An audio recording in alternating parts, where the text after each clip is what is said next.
राम राम बच्चों, welcome back to your channel versatile educator. और आज है हम डे 10 पर। यार हमने इतना प्रोग्रेस कर लिया कि हम डे 10 पर पहुंच चुके हैं। तो डे 10 पे, डे 9 में हमने पढ़ा था कि एडमिशन कैसे होता है, इंटरनल रिकन्स्ट्रक्शन क्या बोलता है, इंटरनल रिकन्स्ट्रक्शन क्या बोलता है, बिजनेस कैसे वापस पटरी पर आएगा।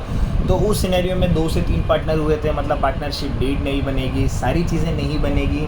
और हमने लास्ट में देखा था कि गुडविल का वैल्यूएशन के 3 मेथड थे। पहला मेथड था हमारा एवरेज प्रॉफिट मेथड, दूसरा था हमारा सुपर प्रॉफिट मेथड और तीसरा है हमारा कैपिटलाइजेशन मेथड।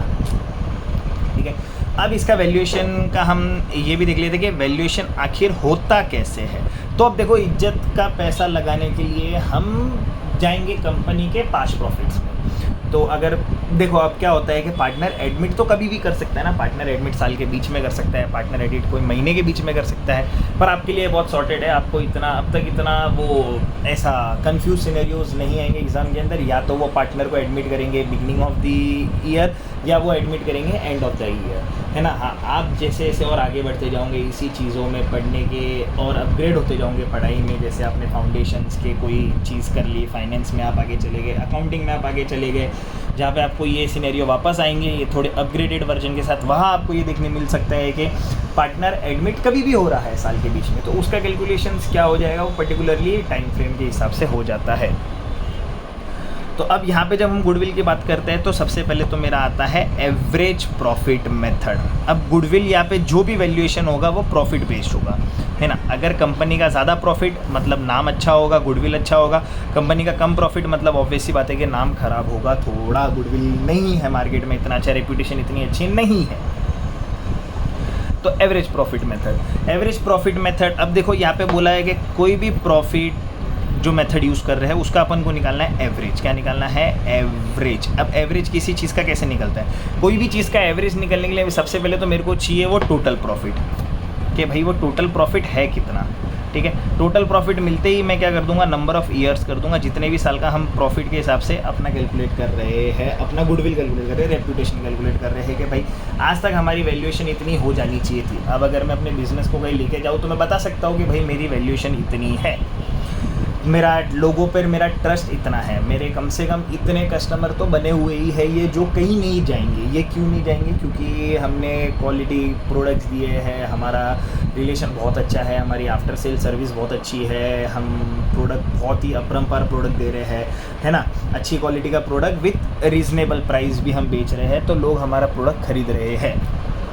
इन सारी चीज़ों से जो गुडविल, जो ट्रस्ट बिल्ड होता है बिज़नेस के ऊपर कस्टमर का, तो वो कस्टमर रिटेन रह जाते हैं, वो कस्टमर कहीं जाते नहीं है। मतलब इतने कस्टमर तो शॉर्ट ही है, तो उतना प्रॉफिट तो हमारा नॉर्मली है ना, वो नॉर्मल तो हमको उतना प्रॉफिट होना ही होना। पर क्या हर साल प्रॉफिट होगा ही होगा? नहीं। तो पहला जो मेरा वैल्यूएशन का मेथड है वो है एवरेज प्रॉफिट मेथड। इसका फॉर्मूला है total profit upon number of years, total profit upon number of years. तो मान लो कि अपन ने बिजनेस में एक नए पार्टनर को एडमिट किया था फर्स्ट डे को ऑफ द ईयर के, ठीक है, अपने फाइनेंशियल ईयर के पहले दिन पे, फाइनेंशियल ईयर के फर्स्ट डे पे अपन ने एडमिट किया। तो अब उस साल का तो प्रॉफिट वैसे भी नहीं होगा, क्यों नहीं होगा? क्योंकि अब तक तो साल शुरू होगा।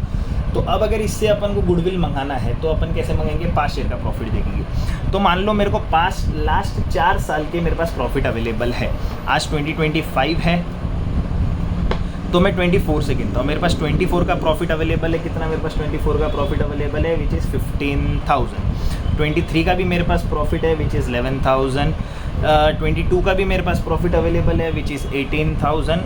और 21 का भी मेरे पास अवेलेबल है जो कि लगभग है 16,000 के आसपास। ये मेरे पास 4 साल का प्रॉफिट अवेलेबल है।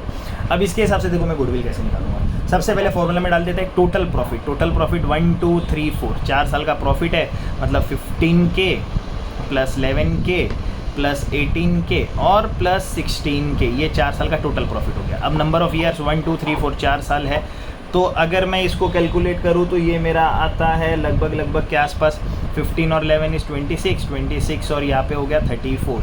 तो ये कितना हो गया? 60,000 डिवाइड बाय 4, तो ये हो गया मेरा 15,000। मतलब लगभग अब हर साल का प्रॉफिट देखो अलग था, कभी 15 हुआ, कभी 11 हुआ, कभी 18 हुआ, कभी 16 हुआ, माइट भी है, कभी लॉस भी हो सकता है। हर बार थोड़ी प्रॉफिट ही प्रॉफिट होगा, है ना, ऊपर नीचे चलते रहता है ये। तो अब मेरे बिजनेस का जो एवरेज प्रॉफिट निकला वो निकला 15,000। ठीक है। This is average profit, this is not goodwill, this is average profit. अब इस एवरेज प्रॉफिट पे हम नए पार्टनर से क्या मांगेंगे, गुडविल मांगेंगे कि भाई कि ये हमारा प्रॉफिट का सिनेरियो है, हम इतना लगभग पैसा कमा रहे हैं, हम इतना पैसा क्यों कमा पा रहे हैं ऑन एन एवरेज, क्योंकि हमारा नाम अच्छा है, हमारे कस्टमर बहुत अच्छे हैं, रिटेन करके रखे हुए हैं हमने रिलेशन वैसा बनाया था, हम प्रोडक्ट क्वालिटी का दे रहे हैं, मतलब उतना प्रॉफिट। तो अगर आप हम नहीं बैठेंगे और आप भी हमारे बिजनेस में बैठोगे तो आप उतना कमाई लोगे। तो ये था मेरा एवरेज प्रॉफिट। अब इसके बेस पे जब मेरे को गुडविल कैलकुलेट करने की बात करते हैं तो हमें गुडविल कैलकुलेट करने के लिए हमें ये देखना पड़ेगा कि अपन ने जो नया पार्टनर था, जो न्यू पार्टनर था, उसको अपन ने क्या शेयर दिया है, प्रॉफिट में क्या शेयर बोला है उसको अपन ने। तो या तो अपन उसको 1/3 देते हैं, मान लो लेट्स टेक एन एग्जांपल कि हमने उसको 1/3 दे दिया कि 3 हिस्से अगर होंगे तो एक हिस्सा तेरा। तो इस एवरेज प्रॉफिट को जब मैं गुडविल निकालूंगा तो गुडविल कैसे निकालूंगा, गुडविल ऐसे निकलता है। गुडविल का फॉर्मूला होता है इस सिनेरियो में एवरेज प्रॉफिट इनटू है ना न्यू पार्टनर का शेयर, न्यू पार्टनर शेयर। तो नया पार्टनर तो उतना ही गुडविल देगा ना जितना उसको शेयर मिला है, वो एक्स्ट्रा पैसा क्यों देगा, ये तो कंपनी का प्रॉफिट था, वो पूरा 15,000 थोड़ी देगा, वो तो मेरे को उतना देगा जिसमें जिसको इसका शेयर मिलेगा, उसको शेयर मिलेगा 1/3 का। तो नया पार्टनर जो गुडविल लाएगा वो लाएगा ओनली फॉर 5,000 या ओनली ₹5,000 फॉर क्या, ओनली ₹5,000। तो ये हो गया मेरा गुडविल कि नया पार्टनर ऐसे एवरेज प्रॉफिट का गुडविल देगा मेरे को।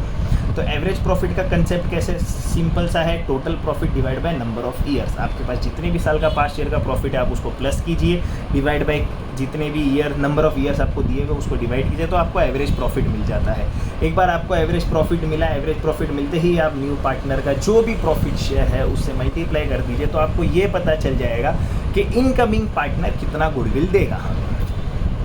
एक बार हमें ये गुडविल पता चल गया तो ये जो गुडविल है ये वो 2 पार्टनरों की मेहनत का था, जो ओल्ड पार्टनर्स थे उनकी मेहनत का था।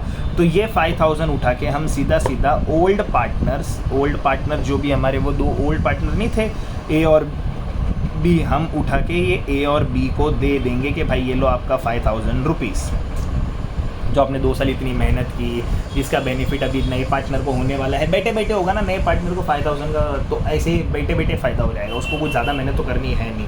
हाँ, अब वो आगे और अपनी मेहनत करके वहाँ बिज़नेस बढ़ाएगा, जहाँ पे हमने नई फ्रेंचाइज या जहाँ पे हमने बिज़नेस और नया डाला है ब्रांच, वहाँ पे वो बढ़ाएगा, तो हमारा गुडविल वैसे बढ़ते जाएगा। तो ये है हमारा पहला मेथड जो कि है एवरेज प्रॉफिट मेथड, ठीक है। अब एवरेज प्रॉफिट मेथड की जब अपन बात करते हैं तो उसमें भी 2 सब टाइप है। ये था मेरा पहला सब टाइप, एवरेज प्रॉफिट मेथड का पहला सब टाइप जो है वो है सिंपल प्रॉफिट मेथड, जो कि ये था। दूसरा है मेरा वेटेड प्रॉफिट मेथड। अब वेटेड प्रॉफिट में क्या होता है कि मैं उस प्रॉफिट्स को वेट देता हूँ। क्या देता हूँ, वेट बोले तो मेरे को लगता है कि अब जैसे कि मान लो कि नए साल का प्रॉफिट है, तो नए साल के प्रॉफिट का वेट तो ज़्यादा ही होना चाहिए, ऑब्वियस सी बात है, क्योंकि भाई इसी साल का प्रॉफिट है ना वो। तो नए साल के प्रॉफिट का वेट ज़्यादा होता है, और जैसे जैसे साल पुराने होते जाते हैं उनका थोड़ा वैल्यू कम होते जाता है, ठीक है। मतलब पुरानी चीज़ों की वैल्यू कम होती जाती है, क्योंकि कोई भी बिजनेसमैन जब देखता है तो अपने वो पास्ट ईयर का प्रॉफिट को ज़्यादा वैल्यू देगा कंपेयर टू 4 साल पहले के प्रॉफिट को।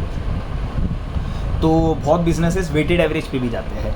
तो मान लो कि मेरे पास अगर यही 4 साल के प्रॉफिट है, तो which is my current year, 24 is my current year, ठीक है, एकदम पास्ट एकदम लगा हुआ था ना, करंट प्रीवियस ईयर है। तो 15,000 को मैं वेट दे दूंगा, बहुत ज़्यादा वेट दे दूंगा। अब यहाँ पे कितना, 1 2 3 4, तो 4 ही नंबर के वेट्स होंगे, 1 2 3 और 4, ठीक है। तो इसको मैं 4 का वेट दूंगा, इसको मैं 3 का वेट दूंगा, इसको मैं 2 का, और 2021 वाले को मैं 1 का वेट दूंगा। मतलब जैसे जैसे ईयर कम होते जाएंगे मेरे वेट्स भी कम होते जाएंगे। 24 का वेट वैल्यू ज़्यादा होगा तो मैंने उसे 4 नंबर दे दिया, 23 का वैल्यू कम होगा तो मैंने उसे 3 नंबर दे दिया, 22 का वैल्यू कम होगा तो मैं उसे 2 नंबर दूंगा, 21 का वैल्यू तो एकदम ही कम होगा तो मैंने उसे 1 का वेट दे दिया, ठीक है। अब यहाँ पे फॉर्मूला में चेंज क्या होता है, वेटेड प्रॉफिट मेथड में फॉर्मूला का चेंज सिर्फ इतना है कि इधर आ जाएगा टोटल वेटेड वैल्यू या total weighted profits upon number of weights, upon number of weights या टोटल नंबर ऑफ वेट्स, ठीक है। टोटल वेटेड प्रॉफिट, वेट के साथ प्रॉफिट कितना है और नंबर ऑफ वेट कितना हो जाएगा। जैसे मान लो यहाँ पे क्या था, 15,000 का जो भी मेरा प्रॉफिट था उसका मेरा वेट ज़्यादा था, 4 का वेट था, तो ये मेरा प्रॉफिट कितना दे रहा है मेरे को, 60,000। फिर 11,000 जो मेरा 2023 का प्रॉफिट था उसको मैंने वेट कितना दिया था, 3 का वेट्स दिया था, क्योंकि उसकी वैल्यू थोड़ी कम थी, तो ये मेरा 33,000 का और बढ़ गया। फिर 22 का मेरा 18,000 का प्रॉफिट था जिसको मैंने 2 का वेट दिया था, तो 18,000 इंटू जब मैं 2 करता हूँ तो ये मेरे को 36,000 का प्रॉफिट देता है। और 21 का थोड़ा मेरा बहुत ही पुराना ईयर है तो उसको मैं 1 का ही वेट दिया था, तो 16,000 इंटू जब मैं 1 करूँगा तो ये मेरे को 16,000 का ही प्रॉफिट देगा। अब इन सबको प्लस कर लेते हैं, तो 639, ये 3 0 तो 3 0 ही आ गए पहले, तो 0 0 0, ठीक है। 6 3 9 9 9 और 9 और 6 15 15 1 कैरी 6 7 10 13 और 14, लगभग 1,45,000 का प्रॉफिट होता है। अब फॉर्मूला के हिसाब से अगर मैं जाऊँ तो टोटल वेटेड प्रॉफिट कितना है मेरा, 1,45,000 का मेरा प्रॉफिट है। टोटल नंबर ऑफ वेट्स कितना हो गया, तो इन चारों वेट्स को प्लस कर दो, 4 + 3 + 2 + 1 7 8 9 और 10, तो 10 डिवाइड बाई 10। तो जब हम डिवाइड बाई 10 करते हैं तो हमारा लगभग इसके हिसाब से प्रॉफिट आ जाता है 14,500 का। तो वेटेड के हिसाब से हमारा प्रॉफिट कितना आया, 14,500 का हमारा प्रॉफिट आ गया वेट के हिसाब से। किसके हिसाब से, वेट के हिसाब से। अब 30 40 40 70 130 130 130 130 142 और 145 बराबर 14,500 का हमारा वेटेड प्रॉफिट आ गया।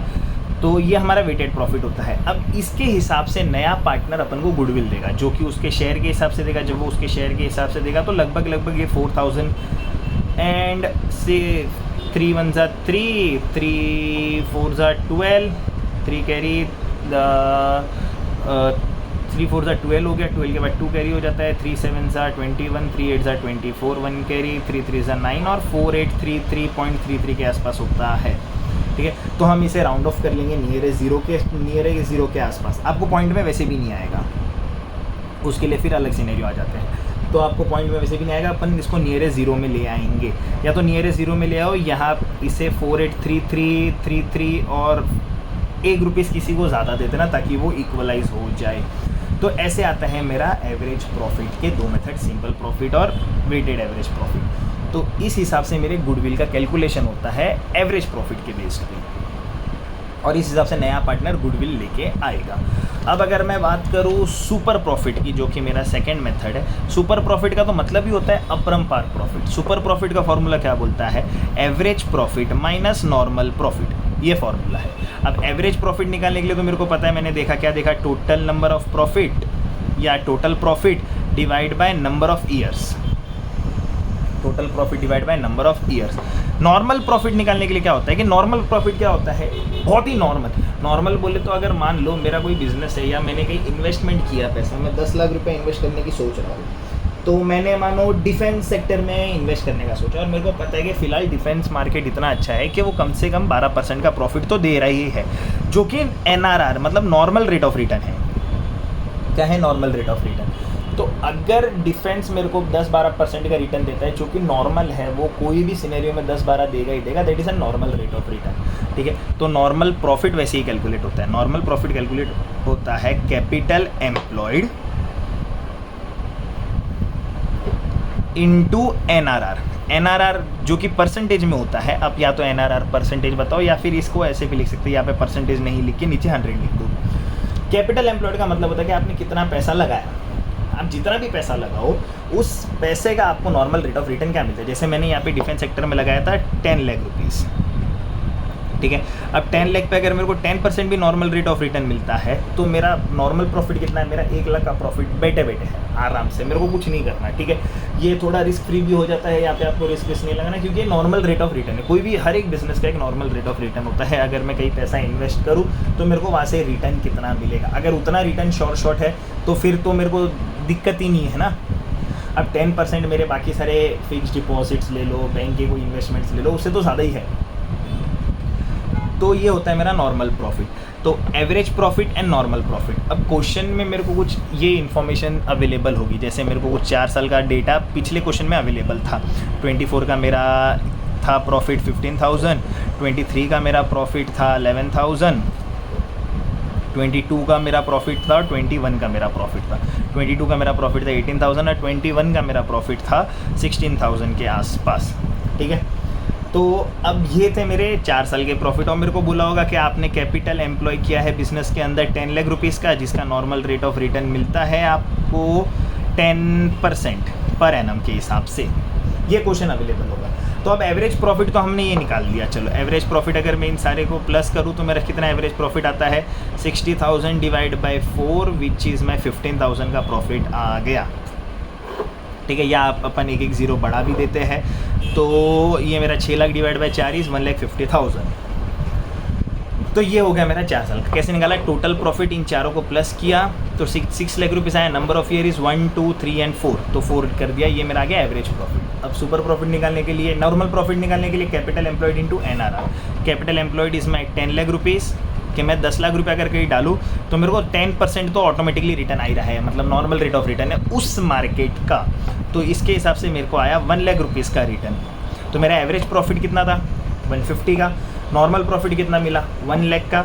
तो मेरे को सुपर प्रॉफिट मिल गया ना, मतलब जो नॉर्मल प्रॉफिट है उससे तो ज़्यादा ही है। Average profit minus normal profit 1.5L minus 1L, 150 minus 1 lakh which is my 50,000 rupees. तो ये मिल गया मेरे को सुपर प्रॉफिट। अब मेरे को बोला कि नया पार्टनर जो लाएगा वो सुपर प्रॉफिट का हिस्सा लाएगा। ठीक है, सुपर प्रॉफिट का वो गुडविल देगा। तो गुडविल निकालने के लिए तो सॉर्टेड ही है ना, गुडविल निकालने की तो नॉर्मल सिनेरियो। गुडविल क्या निकलेगा? Super profit into incoming partner का शेयर। तो सुपर प्रॉफिट अगर मेरा 50,000 है, इनकमिंग पार्टनर को अपन कितना दे रहे थे? 1/3, 1/4, 1/2 जो भी दे रहे थे आप, जितना भी शेयर दे रहे थे। अब यहाँ पे अपन ने मान लो 1/5 दिया, तो यहाँ पे मेरा 10,000 का गुडविल निकल जाता है। मतलब नया पार्टनर मेरे को कितना गुडविल देगा? उसके प्रॉफिट शेयर के हिसाब से 10,000 का गुडविल देगा। और ये 10,000 क्योंकि पुराने 2 पार्टनरों ने अपने प्रॉफिट को सेक्रीफाइस किया था, 2 साल मेहनत की थी, बिजनेस खड़ा किया था, तो ये 10,000 पुराने ओल्ड पार्टनरों को मिल जाएगा। ठीक है, किस नाम पे मिलेगा? क्योंकि उन्होंने क्या किया था? सेक्रीफाइस करने पर देखो आंखों से आंसू भी निकल गए। तो सेक्रीफाइस तो करना ही पड़ा। अब कुछ ना कुछ पाने के लिए कुछ ना कुछ तो खोना ही पड़ेगा। ठीक है, छोटा टेडी बेयर हाथ से नहीं छोड़ोगे तो यूनिवर्स आपको बड़ा टेडी बेयर कैसे देगा? पकड़ोगे कैसे उस चीज़ को, है ना? तो ये है मेरा सुपर प्रॉफिट। कैलकुलेशन ऐसे होंगे सुपर प्रॉफिट ऑफ गुडविल। क्या गुडविल फाइंड करना है? सुपर प्रॉफिट मेथड से। तो ये 2 मेथड थे, एवरेज प्रॉफिट मेथड और super profit method. Average profit method के 2 मेथड, सिंपल और वेटेड, और सुपर प्रॉफिट मेथड का एक ही मेथड है सुपर प्रॉफिट मेथड, जिससे मेरा गुडविल का वैल्यूएशन होता है। तो गुडविल की वैल्यूएशन किस बेस पे होगी? प्रॉफिट बेस पे होगी। किस बेस पे होगी? प्रॉफिट बेस पे होगी। अब अगर मैं इसके तीसरे पार्ट की बात करूँ तो तीसरा जो मेरा होता है गुडविल का, जो तीसरा पार्ट है वो पार्ट है कैपिटलाइजेशन मेथड। अब capitalisation of method, capitalisation of goodwill के भी मेरे पास कितने थे? कैपिटलाइजेशन ऑफ गुडविल के मेरे पास 2 मेथड है। ठीक है, the third part of goodwill valuation is capitalisation. अब capitalisation is very easy method. Very easy method बोले तो आपको कैपिटलाइजेशन के भी 2 कंसेप्ट है, एवरेज और सुपर, एवरेज प्रॉफिट और सुपर प्रॉफिट के हिसाब से। अब देखो कैसे होता है फॉर्मूला। कैपिटलाइजेशन का फॉर्मूला होता है एवरेज प्रॉफिट के लिए हो जाएगा, जो भी मेरा प्रॉफिट होगा, जो भी मेरा प्रॉफिट निकलेगा, ठीक है, जो भी मेरा प्रॉफिट निकलता है इंटू 100 अपॉन NRR। जो भी एवरेज प्रॉफिट निकला इंटू 100 अपॉन NRR, और जो भी सुपर प्रॉफिट निकला इंटू 100 अपॉन NRR। अब कैपिटलाइजेशन से क्या होता है कि मान लो प्रॉफिट मेरा किसी के साल 10,000 का था। ठीक है, ये 10,000 का प्रॉफिट मेरे को क्या नॉर्मल रेट ऑफ, जब 10% पर एनम का रिटर्न था, नॉर्मल रेट ऑफ रिटर्न, तब जाके मेरे को 10,000 का प्रॉफिट हुआ था बिजनेस के अंदर। ठीक है, कब हुआ था ये? जब 10% का मेरा किसी साल में 10% का नॉर्मल रेट ऑफ रिटर्न था, तो बिज़नेस को प्रॉफिट हुआ था लगभग 10,000 का। तो इसके हिसाब से मेरे बिज़नेस की वैल्यूएशन क्या होनी चाहिए? मेरे बिज़नेस का कैपिटल का वैल्यूएशन क्या होना चाहिए? तो जब ये मैं फार्मूला में पुट करता हूँ, मान लो ये मेरा एवरेज प्रॉफिट ही है, तो ये जब मैं फार्मूला में डालता हूँ एवरेज प्रॉफिट में 10,000 into 100 upon how much NRR 10% के हिसाब से, तो ये मेरे को क्या देता है? 1 लाख रुपीज़। मतलब जब मेरा 1 लाख रुपीज़ का कैपिटल होगा, 1 लाख रुपीज़ का मेरा वैल्यू होगा, मेरे बिजनेस का कैपिटलाइज्ड वैल्यू होगा, और 10% नॉर्मल रेट ऑफ रिटर्न होगा, तब जाके मेरे को कितना प्रॉफिट मिलेगा, एवरेज प्रॉफिट 10,000 का प्रॉफिट मिलेगा। मतलब capitalisation of average profit find करने के लिए हमें सबसे पहले एवरेज प्रॉफिट होना ज़रूरी है और NRR दिया हुआ होना चाहिए कि अगर आपको 10,000 का प्रॉफिट होता है 10% के हिसाब से, तो आपका कैपिटलाइज वैल्यू कितना हो गया फर्म का, 1 lakh rupees. Same for super profit. Super profit का भी सीन ऐसा ही है। अगर मान लो मेरे बिजनेस का सुपर प्रॉफिट इस सिनेरियो में था, मेरे बिजनेस का सुपर प्रॉफिट इज़ 50,000 रुपीज़, तो ये 50,000 रुपीज़ मेरे को कब मिला सुपर प्रॉफिट, एट 10% पर पे ना। NRR was in 10%, normal rate of return was 10%, तो 100 बाय, जैसे उल्टा फॉर्मूला है ना, 100 अपॉन NRR, NRR इज़ 10%। तो अगर मैं ये करूँ, मतलब मेरा बिजनेस का कैपिटलाइज वैल्यू होगा 5 लाख रुपया, तब जाके मेरे को 10% पे 50,000 का प्रॉफिट होता है। तो ये होता है मेरा कैपिटलाइजेशन मेथड। ये थे मेरे गुडविल के 3 मेथड जिसमें हम गुडविल को वैल्यू करते हैं। नया पार्टनर एडमिट होगा तो गुडविल लाएगा, तो कैसे लाएगा और कितना लेके आएगा, ठीक है। तो ये वो केसेस है जिसमें हमने गुडविल को वैल्यू भी कर दिया। अब नाम और इज्जत को वैल्यू नहीं कर सकते, पर हम प्रॉफिट के बेस पे तो हम उसे देख ही सकते हैं, तो हमने प्रॉफिट के बेस पे देख लिया। तो ये थे हमारे 3 मेथड। अब आपको पता है क्या करना है, अपने फ्रेंड के साथ शेयर करना है, क्योंकि आपने एक और नया कंसेप्ट पढ़ लिया है जो कि बहुत इंपॉर्टेंट कंसेप्ट है, और अपने फ्रेंड्स के साथ शेयर करना ना भूले ताकि वो भी ये चीज़ पढ़ ले। तब तक के लिए बाय बाय।